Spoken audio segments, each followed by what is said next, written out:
নদীর পাড়ে শিভা নামে ছোট্ট একটি গ্রাম। এই গ্রামটি খুব বেশি মানুষ ছিল না। এখানে একটি মেয়ে ছিল, তার নাম রিম্পা। রিম্পা সেই গ্রামে নদীর ধারে প্রতিদিন এসে বসতো। ওই নদীতে যেন তার প্রাণ। ওই নদীর ধারে বসলে তার সব কষ্ট দুঃখ মিটিয়ে যায়। সে ওখানে বসতো, গল্প করতো, আর সময় শেষে সে বাড়ি ফিরে যেত। এভাবেই প্রতিদিনের কাজ সেরে সে একবার হলেও এই নদীর ধারে আসার চেষ্টা করে। এই নদীতেই যেন তার সর্বসুখ লুকিয়ে আছে। কিন্তু একদিন হঠাৎ সে ওই নদীর ধারে বসেছিল। তখন সে হঠাৎ দেখতে পায় যে তার গ্রামে একটা অচেনা পুরুষ। অচেনা, এই গ্রামে তো এইরকম দেখতে ছেলে তো আগে কখনো দেখিনি। এটা কে? সে জিজ্ঞাসা করতে থাকে, কিন্তু ওই ছেলেটি তার দিকে তাকিয়েও না তাকানোর, না দেখার ভান করে চলে যায়।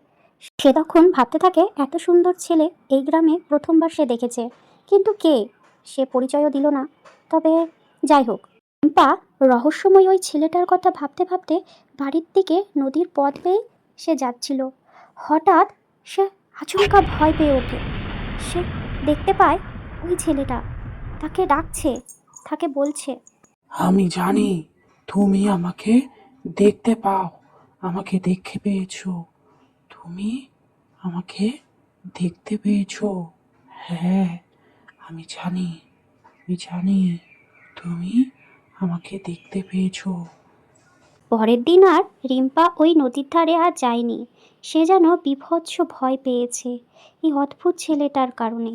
রিম্পার নদীর ধারে বসার নেশায় সে নদীর ধারে সন্ধ্যার পরে সে যায়, আর দেখতে পায় যে ওই ছেলেটি ওই নদীতে বসে আছে পাড়ে। সে ডাকে যে, তুমি কে? তোমার পরিচয় দাও। তুমি এই গ্রামে কবে থেকে থাকছো?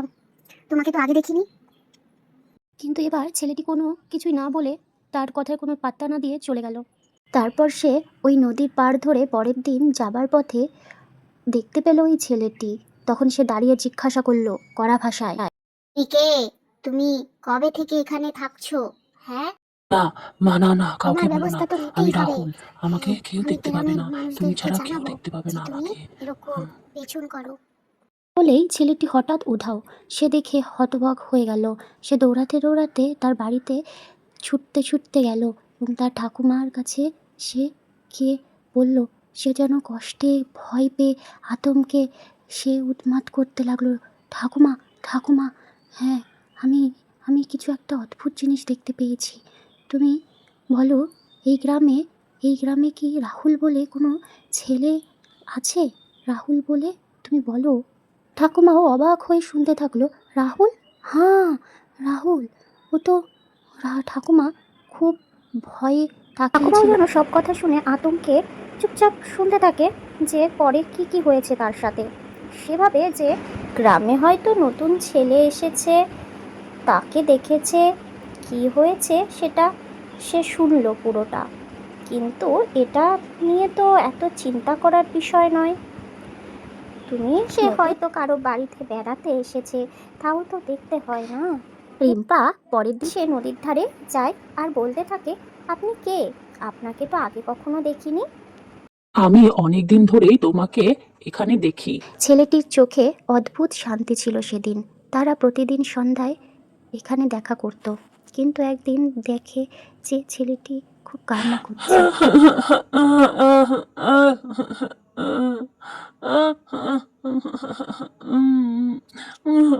রিম্পা তার কান্না দেখে বলল, তুমি এভাবে কান্না করছো কেন? এভাবে কান্না করো না, আমাকে বলো সবটা। তুমি কেন কান্না করছো? সবাই আমাকে দেখতে পায় না, তুমি একটু আলাদা, তাই তুমি আমাকে দেখতে পাচ্ছ। এটা আবার কেমন কথা? তার ঠাকুমাকে আবার বলল। ঠাকুমা বলল, হ্যাঁ, রাহুল বলে তো ওখানে একটা ছেলে ছিল, সে ওই নদীর জলে ডুবে মারা গেছিল। দিন আবারও ওই নদীর ধারে গিয়েছিল, ডাকলো আর বলল যে, তুমি কি সত্যি কি মানুষ? তুমি কি তাহলে? আর এখানেই যেন থমকে গেল। পর থেকে আর তাকে নদীর ধারে আর দেখা গেল না। কিন্তু সে একা হয়ে গেল, বড্ড একা।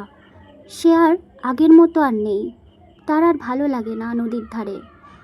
সে তার বন্ধুকে খুঁজতে চায়, সেখানে আর যায় না, সে বাড়িতেই বসে থাকে।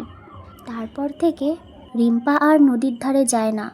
কিন্তু সে পূর্ণিমার রাতে শুনতে পায় আমি এখানেই আছি। রোমাঞ্চকর আমাদের এই ছোট্ট গল্পটি তোমাদের কাছে কেমন লেগেছে অবশ্যই কমেন্টে জানিও কিন্তু বন্ধুরা। আর অবশ্যই লাইক, কমেন্ট অ্যান্ড শেয়ার। তোমাদের ভালোবাসা থাকলে আমি অবশ্যই আরও গল্প নিয়ে আসবো।